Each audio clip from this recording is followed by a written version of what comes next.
Espero que cada uno de ustedes se encuentre bien el día de hoy. Por la gracia del Señor podemos estar juntos, podernos congregar el día de hoy. De verdad que es una misericordia de parte del Señor que estemos aquí. Quisiera también saludar a los que en esta oportunidad nos están transmitiendo a través de la plataforma de YouTube, bien sea que lo esté viendo en vivo o en diferido. Bendiciones para ustedes también. Hoy vamos a continuar con nuestro recorrido expositivo de la carta de Primera de Timoteo. Nosotros habíamos empezado a exponer esta carta hace unos meses atrás. Específicamente hoy vamos a estar cubriendo los versículos, vamos a ver Primera de Timoteo, el capítulo 2, del versículo 1 al 8. Le decía a un querido hermano en esta semana que del beneficio de estudiar versículo por versículo y siempre recordar el contexto de lo que estamos estudiando.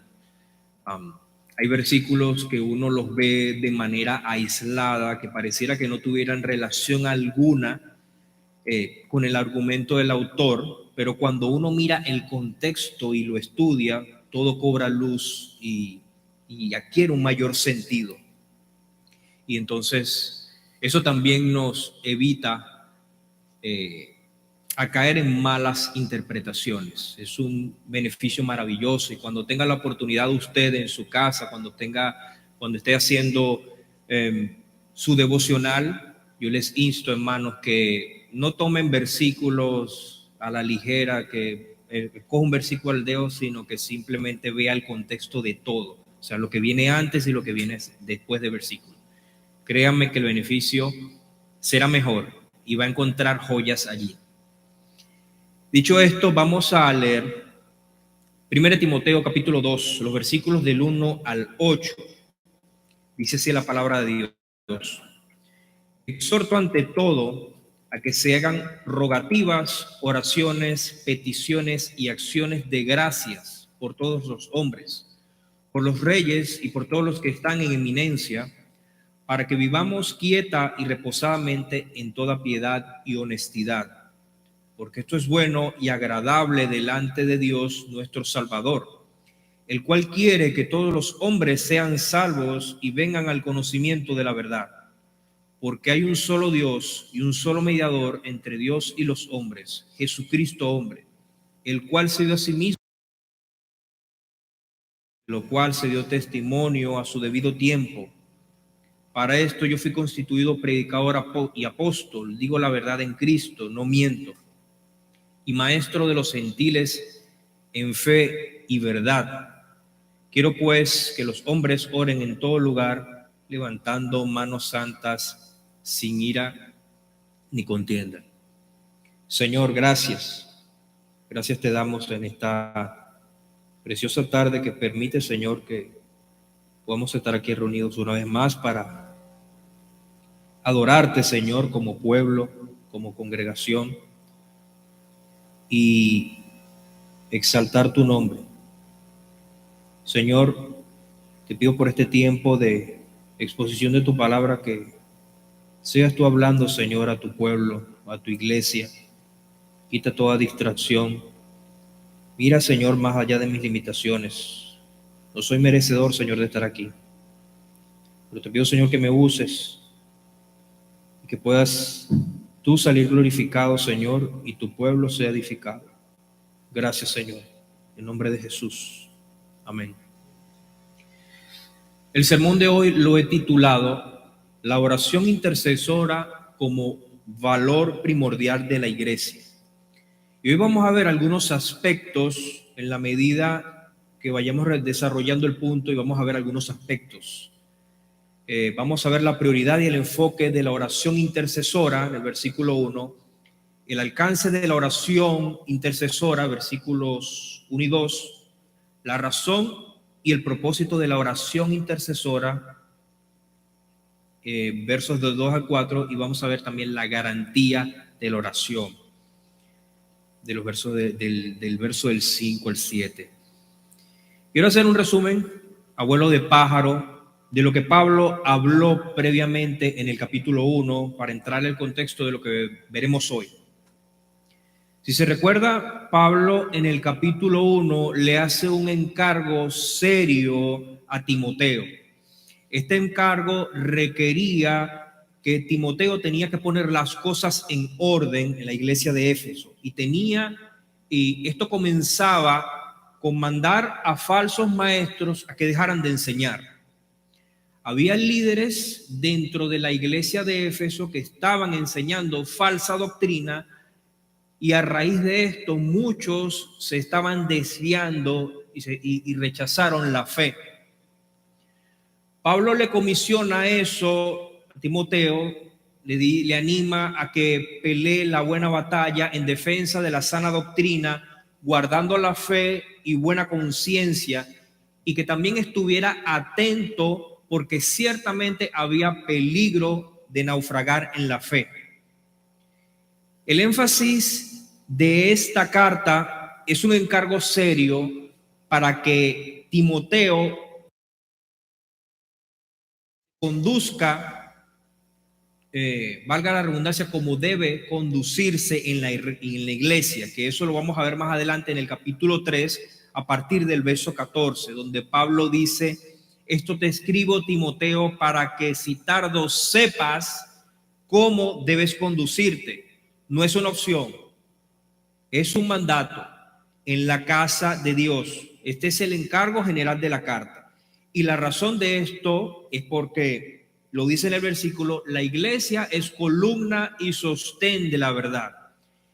Si la iglesia falla, si la iglesia se distrae, pierde el enfoque, la verdad de manera práctica se derrumba, se cae, porque la iglesia no está cumpliendo con su objetivo y los que están alrededor, el mundo inconverso, no puede ver para qué está la iglesia. Y esto pasa en muchos lugares donde la iglesia ha llegado a ser para muchos un lugar de entretenimiento o donde uno la pasa bien. Incluso inconversos van a la iglesia y dicen que van a la iglesia porque se sienten bien. Le preguntan: ¿por qué vas a la iglesia? Voy porque me siento bien. Ese es el testimonio de alguien que se congrega en un lugar donde la verdad no ha sido sostenida por la iglesia, no ha sido columna y baluarte de la verdad. Si la iglesia falla, la verdad de manera práctica se cae. La iglesia es testigo permanente del misterio de la piedad, dice Pablo en 1 Timoteo 3:16, el misterio de la piedad, el misterio de Cristo, misterio que obviamente apareció oculto en el Antiguo Testamento, pero que luego se hace evidente en el Nuevo, se hace manifiesto. Eso lo habíamos visto el domingo pasado en la clase de Fundamentos de la Fe. Entonces Pablo dice: la iglesia tiene que persistir en comunicar el misterio de la piedad, que es Cristo. Dios fue manifestado en carne, en Manuel, Dios con nosotros. Este es el evangelio. Y es lo que nosotros predicamos y eso es lo que la iglesia debe proclamar. Y ciertamente cuando Timoteo recibe la carta, tenía que poner las cosas en orden y eso comienza a comandar a falsos maestros a que dejen de enseñar, como les dije en su momento. Luego tiene que establecer ancianos y otros asuntos que la carta va desarrollando, incluyendo la atención a las viudas, incluyendo cómo se tratan los ancianos en la iglesia, incluyendo el manejo del dinero, la piedad, qué es lo que tienen que hacer los ricos, etcétera, etcétera. Tienen que poner, Timoteo, las cosas en orden. Necesita la iglesia? ¿Qué es lo que mantiene la iglesia centrada en lo que debe hacer? Y es básicamente que la iglesia debe recordar su identidad. ¿Cuál es la identidad de la iglesia? Cristo en su sabiduría lo dice: sal y luz. Esa es la identidad de la iglesia. Vosotros sois la sal de la tierra, vosotros sois la luz del mundo. Cristo, Pablo anteriormente, y la iglesia debe de ocupar. Claro está, la iglesia no lo puede hacer si funciona, si está distraída, no lo puede hacer. Ahora Pablo se va a ocupar casi un capítulo entero, 1 Timoteo 2, para mostrarle al Timoteo, para la redundancia, algo que la iglesia no puede pasar por alto si es que va a ser columna y sostén de la verdad. Y me refiero a la oración. Puntualmente, la oración por la salvación de todos los hombres y mujeres que están a su alcance. Algunas cosas de la oración que están en el texto. En primer lugar, o primer encabezado, vamos a ver la prioridad y el enfoque de la oración intercesora. Exhorto ante todo a que se hagan rogativas, oraciones, peticiones y acciones de gracias por todos los hombres. Esa primera frase, exhorto ante todo, la esta necesidad. Recuerden que ponga orden en la iglesia, porque se estaba viendo, había un desorden en la iglesia de Éfeso porque habían falsos maestros, se estaban enseñando falsas doctrinas. Lo que parece un mandato por parte de Pablo es en realidad un ruego. La palabra exhortar en el original es la palabra paracaleo, de donde viene la palabra paráclitos, que es usada para el Espíritu Santo. El paracleto son dos palabras que significa llamado para estar al lado. Eso es el Espíritu Santo, el paracleto. Él está llamado para estar al lado nuestro, está en nosotros siempre, el Espíritu Santo. Pero aquí esta palabra que se utiliza es paracaleo, que viene del mismo sentido y es llamado para estar al lado, pero en otro aspecto. Lo que expresa es como si en la carta simbólicamente el apóstol Pablo se acerca a Timoteo, le pone la mano en su hombro y se le pone al lado a Timoteo y le dice, o sea, Timoteo, ya hablamos de esto, ya hablamos de los falsos maestros, yo voy a hablar otras cosas que te voy a ir diciendo más adelante, pero escúchame con atención lo que te voy a decir.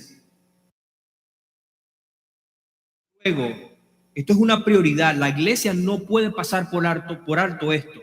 La iglesia debe orar por todos los hombres.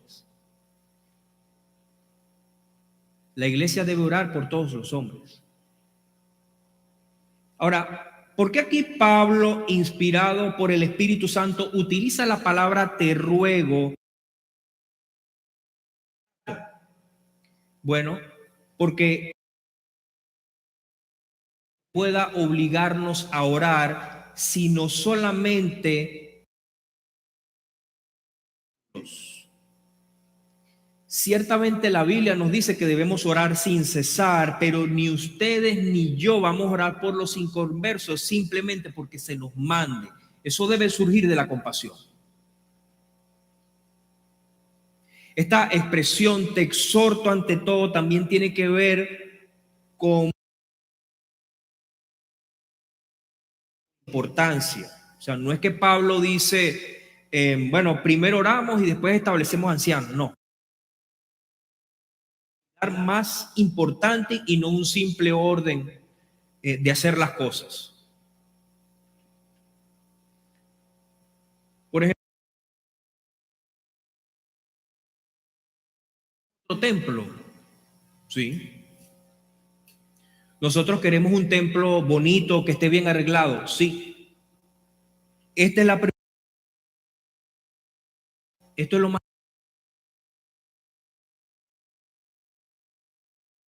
El dinero de la iglesia no tiene que ver con la construcción, tiene que ver con la.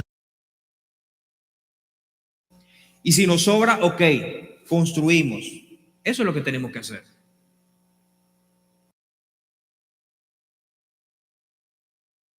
Perdidos, ya que el resto de las cosas que haga, una verdad que llama a los hombres a la orar por los perdidos.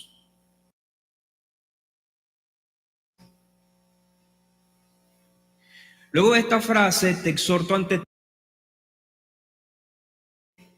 una lista de sustantivos, por lo menos para describir la oración.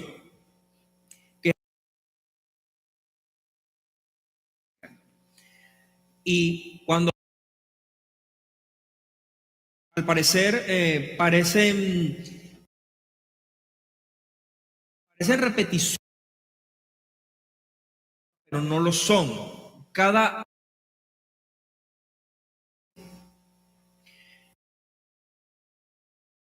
rogativas apoyan a las peticiones, se enfocan y le dan sentido a las acciones de gracia.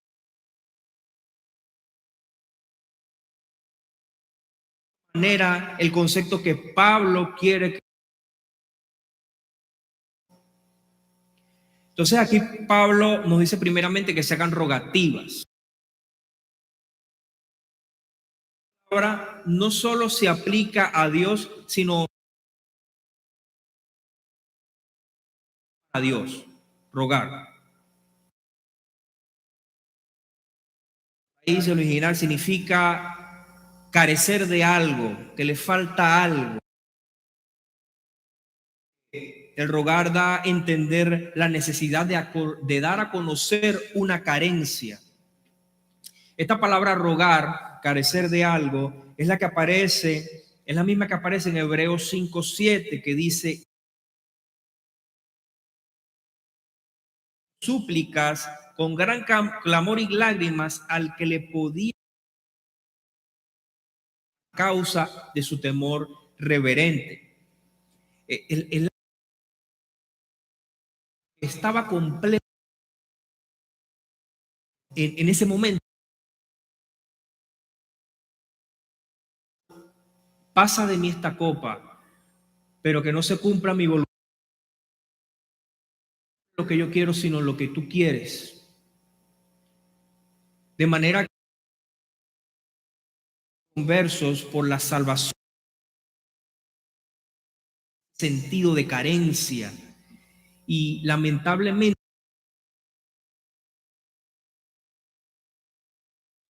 no hay un sentido de carencia. Tengo el sentido de carencia de que está sin Cristo cuando ruego a Dios. Cuando uno está orando, oración dice: Dios, mi hermano, de mi padre, de mi madre,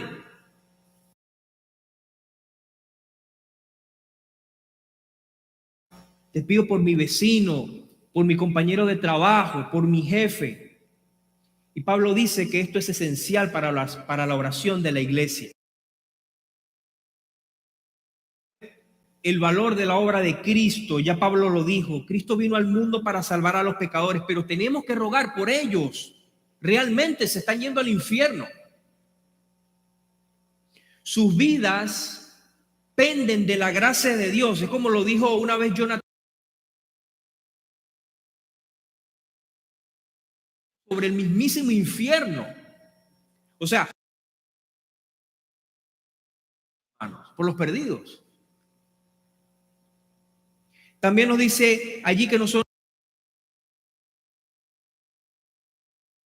la palabra oración es la idea de presentar algo delante de Dios. Y ahí, en ese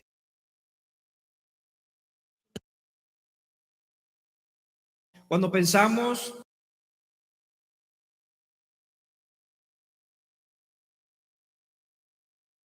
únicamente Dios es quien puede suplir esa carencia. Porque solamente Dios puede ver la condición de una persona y resolver. La salvación de la gracia de Dios. Por eso es que nosotros se las presentamos a Él.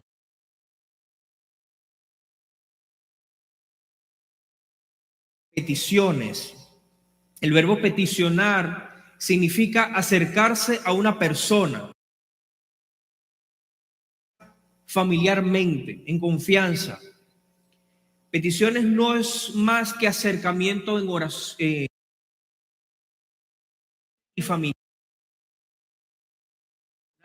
un acercamiento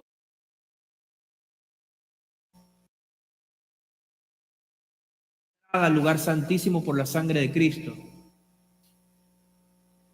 Peticiones aquí de interposición. Es como decir, yo entro en la presencia de Dios, me coloco al lado del trono de la gracia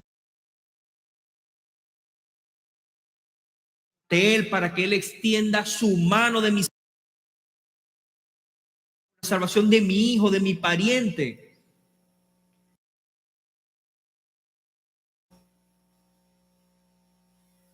Como cristianos, en nuestras relaciones con todos los,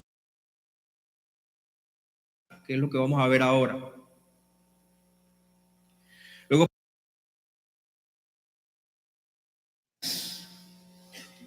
entramos a la presencia, no con quejas, sino con gratitud.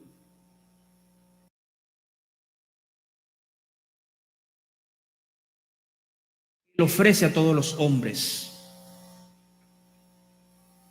Es un privilegio que nosotros como creyentes podamos orar y decir gracias.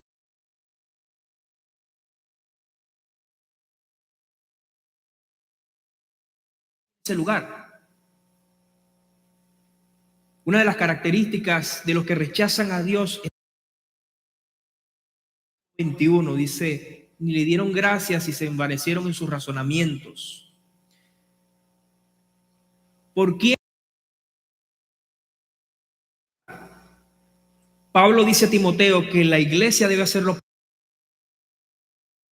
el cual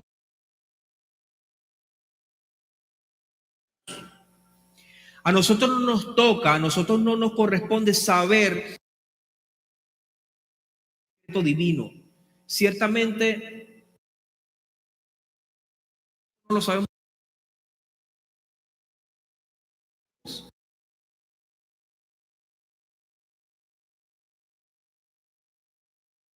Ser parciales, hacer diferencias, a discriminar, a menospreciar, por ejemplo, al vecino que nos cae mal, al jefe que nos hace la vida imposible, al que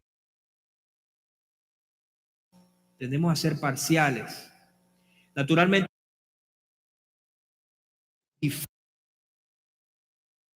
que son desagradables, que son altivos, que son soberbios, pero Dios demanda a la iglesia que oremos por todos. Solamente debemos orar por todos los hombres.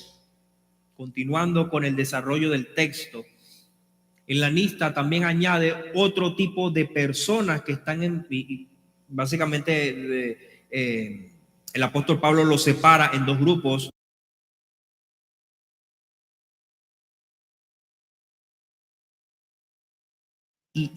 O de eminencia, lo que lleva al siguiente alcance, el motivo. Y no debe haber una persona que no haya criticado a los gobernantes.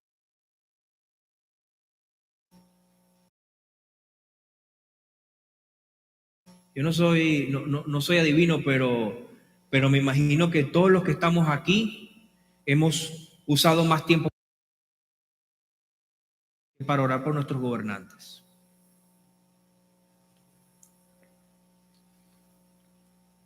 El problema de no los gobernantes es que demuestra que la iglesia está encaminada.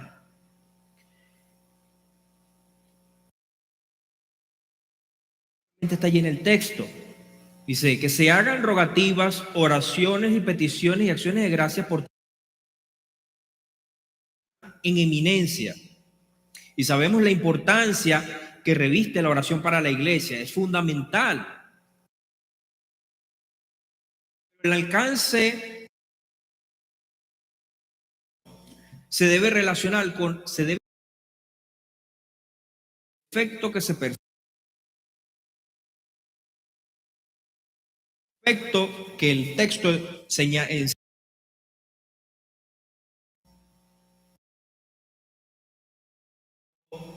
Lamentablemente se pierde de vista. Pero, ¿por qué oramos? ¿Y para qué oramos?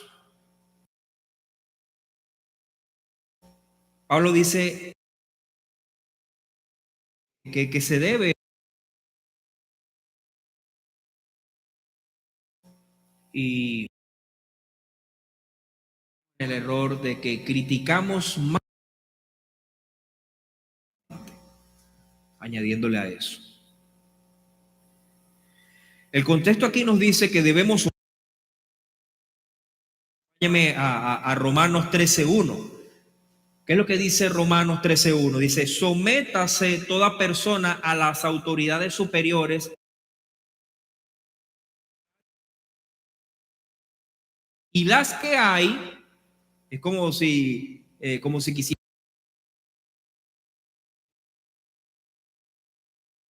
Nota lo que dice ahí el verso, dice que no hay autoridad sino de parte de Dios, es decir, cualquier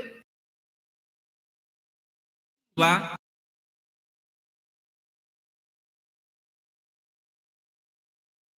aunque nos parezcan injustas ciertas cosas, sentido, y vamos a orar por ellos,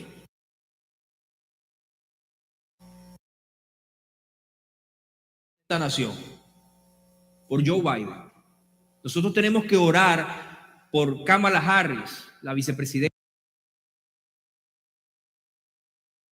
de Texas, Greg Abbott. Tenemos que orar por ellos, interceder por ellos con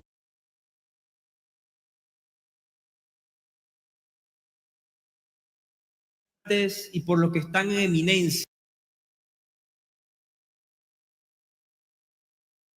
Tienes, son personas que la Biblia dice que están en elevación a nosotros, que están en superioridad. Es de parte nuestra cómo debemos ver. Romanos 13:1, ahí dice que no hay autoridad establecidas. Esa palabra establecida en el original griego quiere decir, establecido quiere decir ordenado, algo ordenado de antemano.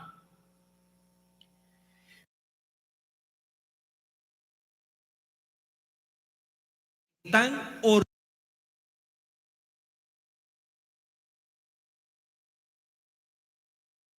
Pero, y piense en un momento, piense en la, ya hay una decisión tomada de antemano por Dios desde su trono, algo que nosotros no entendemos, pero que es hecho de esta forma porque es la palabra establecida.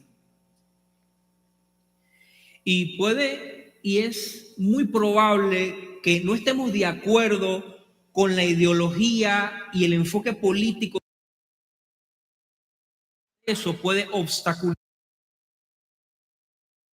por ellos a favor de sus almas.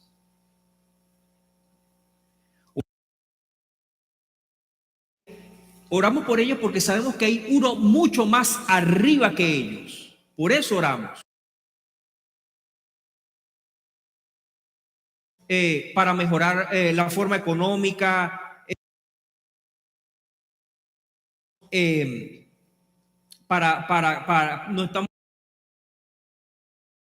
economía mejor, para viajar más, para pagar menos taxes, para mejorar el sistema de salud. Nosotros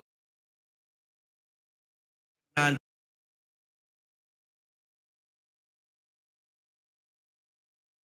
estamos hablando de política. Él no está hablando de política allí. Está diciendo que la iglesia es sal y luz y la iglesia debe orar.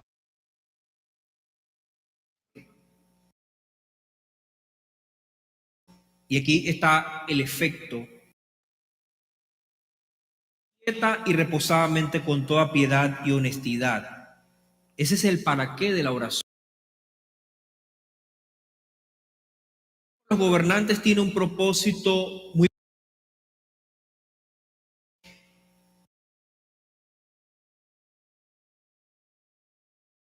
reposadamente con toda piedad y honestidad.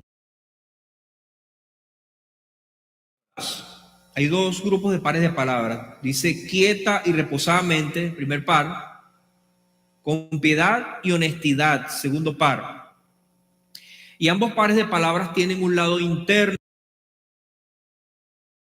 para adelante. La piedad,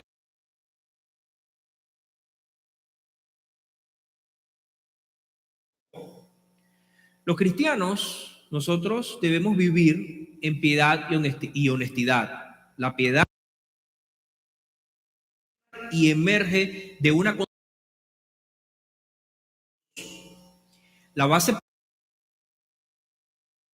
y reposadamente es la piedad y la honestidad. La piedad surge de nuestra. Dice, Jehová ha escogido el piadoso para sí. Parte del pacto con Dios. Es todo lo contrario a los impíos. Los impíos son los que no cumplen su parte, los que no tienen piedad. La piedad entre nosotros los creyentes la transitamos que miramos a Dios, que es el reflejo de la piedad absoluta. Nuestras vidas, después que uno se convierte, es un proceso de santificación. Vamos creciendo en pecado. Está la honestidad. La honestidad es la vida externa. Habíamos hablado que la piedad es la vida interna, la honestidad la vida externa. Es la que ven todos. Semejante, la que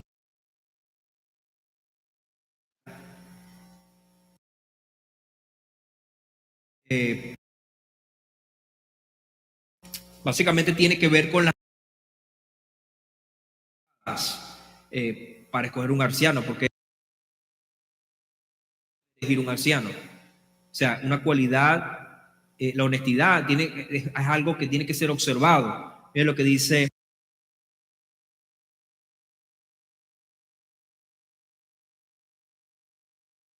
casa, que tenga, ¿se da cuenta?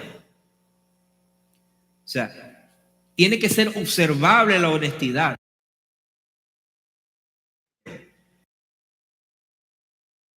Ese anciano no puede gobernar su casa, mucho menos la iglesia, honestamente, si no tiene piedad en su corazón.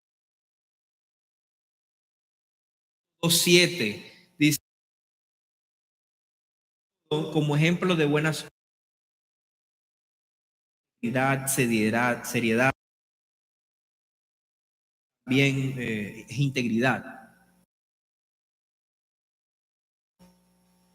Porque entonces si tiene que mostrarse de ejemplo a otro es porque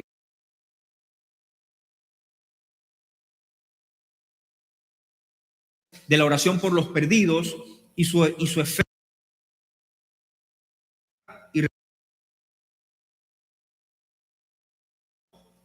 estaba concentrado en cómo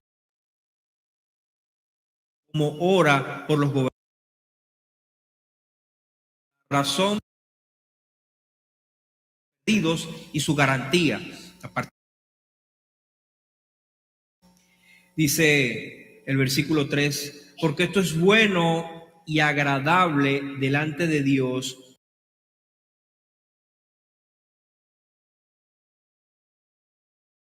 Ya vimos el para qué y ahora veamos el por qué. ¿Por qué nosotros realmente, por qué oramos por esto? ¿Por qué hacemos esto?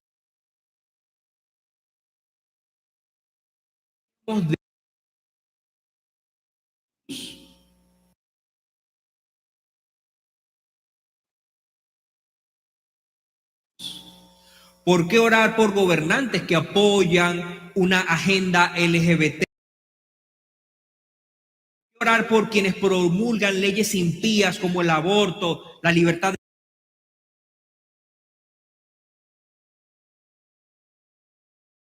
porque es agradable delante de Dios. Dios no nos da más razones, porque Dios es Salvador. ¿A dónde nosotros vamos a recurrir?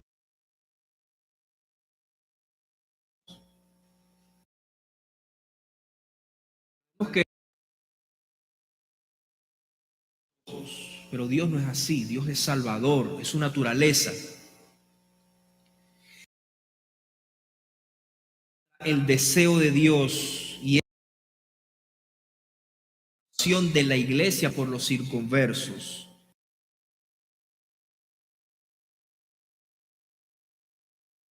Tanto hombres comunes, por todos los hombres, dice el texto,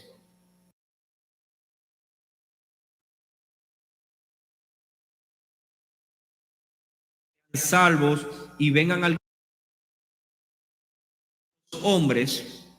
Esa expresión allí, todos los hombres, hay que aclararlo, tiene que,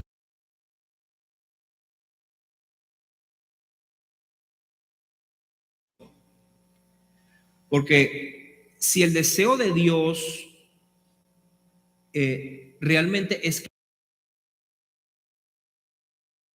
infierno, sabemos que por supuesto esto no es así. Allí Pablo se está refiriendo básicamente en que no se refiere a todos los hombres, a toda la humanidad, no, se refiere a todos los hombres de diferente, sin discriminación, de toda raza, de toda lengua, de toda tribu, sin establecimiento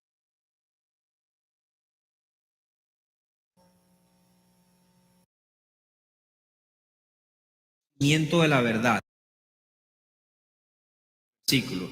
Y en cierta manera, esa expresión que se han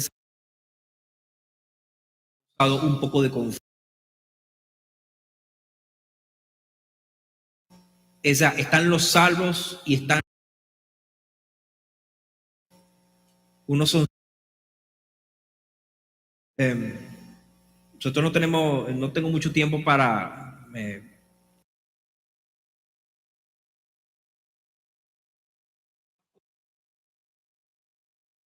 incluso en la vida del creyente. O sea, uno puede ser creyente y no tener pleno conocimiento de la verdad. Pero igual nosotros tenemos que orar por todos los hombres y vengan además al conocimiento de la verdad. Esa parte de vengan al conocimiento tiene que ver con la parte humana, porque Dios es quien es el que salva enteramente. Puede salvar, nosotros no. Pero venir a la vida del hombre. Obviamente, el Espíritu Santo nos ilumina nuestro entendimiento, pero a uno le corresponde leerla, interesarse en meditar en ella, venir para acá, para la iglesia. O sea, Dios no lo va a agarrar. Usted tiene.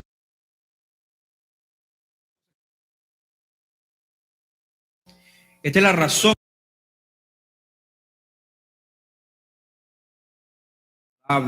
delante de Dios. No discutamos eso. Eso es bueno y agradable. Pero sigamos avanzando. Vamos a la garantía de la oración intercesora. ¿Hay una garantía para orar? Claro que sí. Hay una manera única. Hay una manera única. Pueden ser salvos. La iglesia no está orando sin motivos. La iglesia no está orando sin rumbo. Hechos 4:2. Salvación porque no hay otro nombre debajo del cielo dado a los hombres en que podamos ser salvos. Hay una garantía y esta garantía está dada al Creador entre Dios y los hombres, Jesucristo hombre. Hay un solo Dios. Esa es la garantía.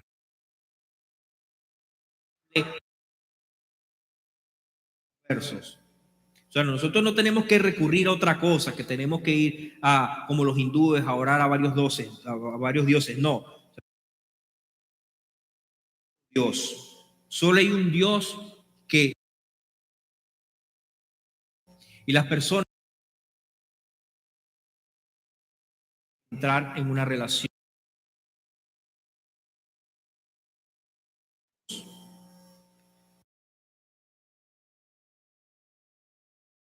Presencia del Señor y orar por los gobernantes, el presidente.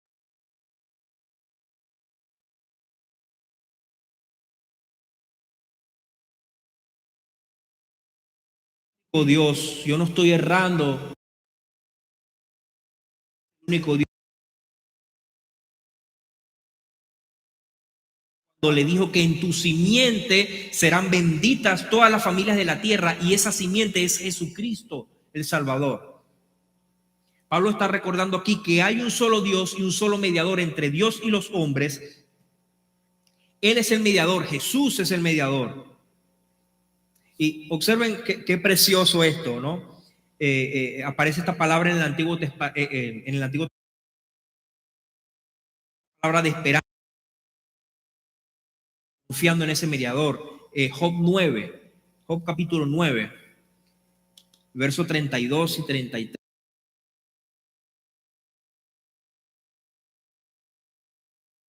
Porque no es hombre como yo, Job hablándole a Dios, para que yo le responda y vengamos. No hay entre nosotros árbitro que ponga su mano sobre nosotros, o sea, entre Dios y yo, en este caso Job, ¿no? No hay entre nosotros árbitro que ponga su mano sobre nosotros dos en ese tiempo, con Job. Pero entonces hubo que esperar cientos de años para que apareciera el mediador, el árbitro,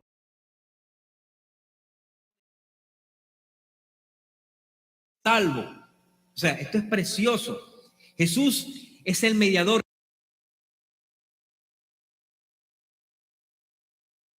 Tratar con el corazón nuestro, tratar con el corazón de los gobernantes. Hermanos, nosotros tenemos el corazón de nuestro presidente, de nuestros gobernantes. Él tiene el poder para hacerlo. Un Dios, un mediador, es decir, un rescate que habla de él mismo por medio de su Hijo. Y da la idea de redención. Es decir, que literalmente Cristo ocupó el lugar de nosotros, el lugar del pecador, ocupó el lugar el mío y el tuyo. O sea, ese es lo que es el cambio. Y esta es la garantía para orar por los gobernantes. Dios, o sea, hermanos, Dios no está bromeando. Esa garantía está asegurada porque Cristo ocupó nuestro. Empujaron, se entregó a sí mismo, se dio testimonio, dado a su debido tiempo. ¿Por qué orar por nuestros hijos, por nuestros vecinos, por los presidentes, por los gobernantes? Porque nosotros tenemos una esperanza. Tenemos una esperanza y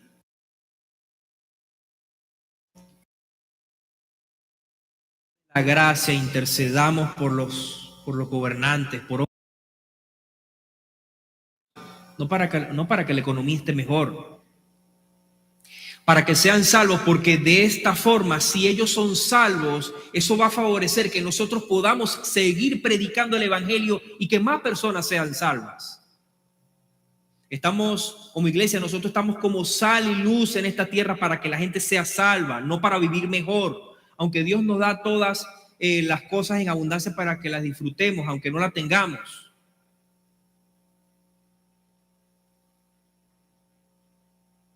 La razón de la iglesia, mis queridos hermanos, es que como sal y luz podemos ser instrumentos de bendición para las almas perdidas. Para eso estamos. Que el Señor nos ayude, hermanos. Es una labor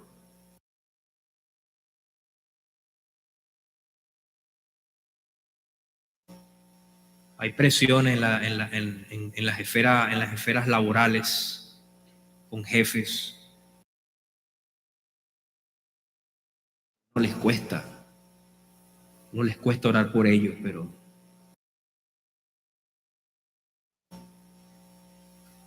gracias, Señor. Padre, bendecimos tu nombre en esta tarde. Damos gracias, Señor, porque tu palabra ha sido expuesta. Gracias, Señor, porque nos exhortas y nos demandas a que oremos por los perdidos. Esa es nuestra misión, Señor, como iglesia. Te pedimos, Señor, te rogamos, Señor, que nos des ese sentido de carencia, ese sentido de compasión, Señor, por los perdidos. Señor, que en realidad nos preocupemos diera de nosotros, aunque sabemos que no es obra de nosotros. Señor, ten misericordia de esta nación. Tú solamente, Señor, tú puedes cambiar el corazón del presidente de aquí de Estados Unidos. Sabemos que la agenda que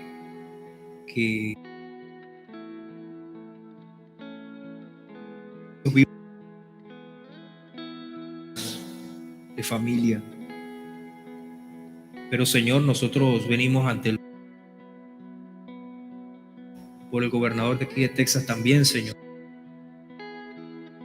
teniendo misericordia. Señor, también te pido por nuestros familiares que no te conocen, que estamos allí para ser de bendición a ellos, y Señor,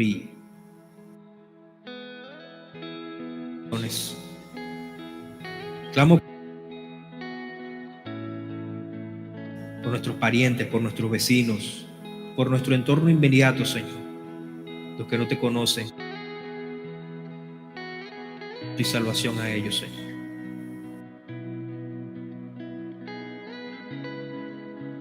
Creciendo y estamos avanzando, Señor, en esa misión que nos has encomendado, Señor. Gracias por tu palabra, Señor. Bendito sea tu nombre, en el nombre de Jesús.